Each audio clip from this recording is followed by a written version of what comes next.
जटाटवी गलज्जल प्रवाह पावितस्थले कलेवलम्ब्य लम्बितां भुजङ्गतुङ्गमालिकां डमड्डमड्डमड्डमन्निनादवड्डमर्वयं चकार चण्डताण्डवं तनोतु नः शिव शिवम्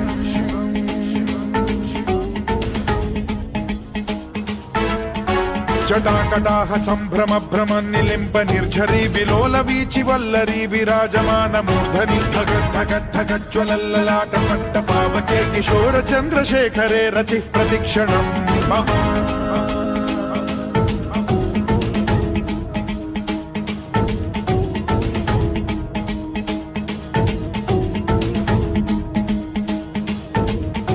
धराधरेन्द्र नन्दिनी विलास बन्धु बन्धुरस्फुरद्दिगन्त सन्तति प्रमोदमान मानसे कृपा कटाक्ष धोरणी निरुद्ध दुर्धरापदि क्वचिद्दिगम्बरे मनो विनोद मेतु वस्तुनि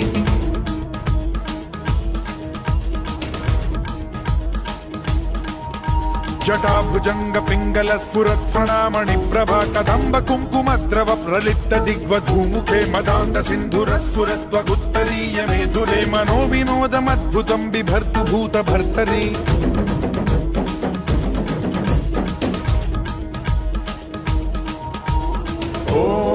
ॐ नमः शिवाय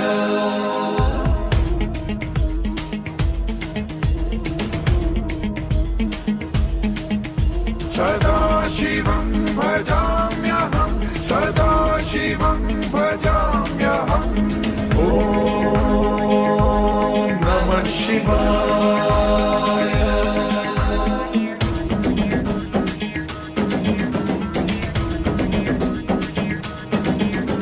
सहस्रलोचन प्रभृत्य शेषलेख शेखर प्रसून धूलि धोरणी विधूसराघ्रिपीठ भूभुजंग राजमालया निबद्ध जाट जूटक श्रियै चिराय जायतां चकोर बन्धुशेखरः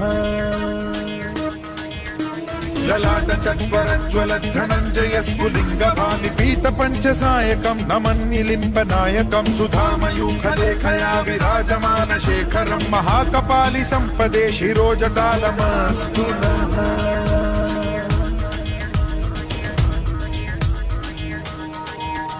कराल भाल पट्टिका धगद्धगद्धगज्ज्वल धनञ्जयाहुतीकृत प्रचण्ड पंचसायके धराधरेन्द्र नन्दिनी कुचाग्र चित्रपत्रक प्रकल्पनैक शिल्पिनी त्रिलोचने रतिर्मम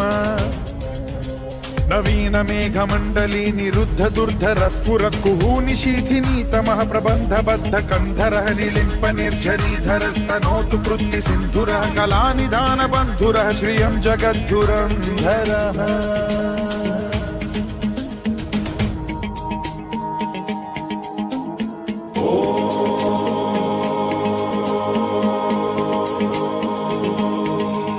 प्रफुल्ल नील पंकज प्रपंच कालिम प्रभावलंबिकंठ कंदली रुचि प्रबद्ध कंधरं स्मरच्छिदं पुरच्छिदं भवच्छिदं मखच्छिदं गजच्छिदान्धकच्छिदं तमन्तकच्छिदं भजे अखर्व सर्व मंगला कला कदम्ब मंजरी रस प्रवाह माधुरी विजृंभणा मधुव्रतं स्मरान्तकं पुरान्तकं भवान्तकं मखान्तकं गजान्तकान्धकान्तकं तमन्तकान्तकं भजे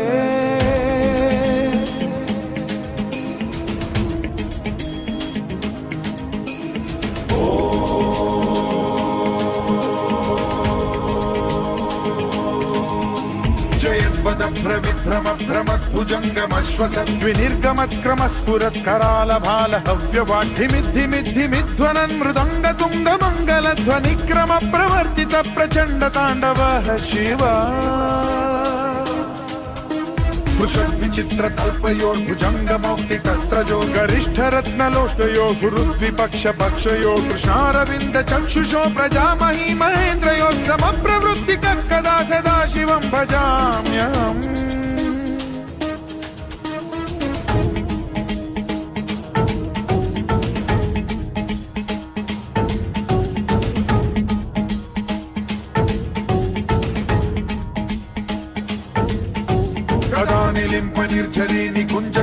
नित्यमेव सद्विमुक्तदुर्मतिः सदा शिरस्थमञ्जलिं वहन् विमुक्तलोललोचनो ललामभाललग्नकः शिवेति मन्त्रमुच्चरन् कदा सुखी भवाम्यहम्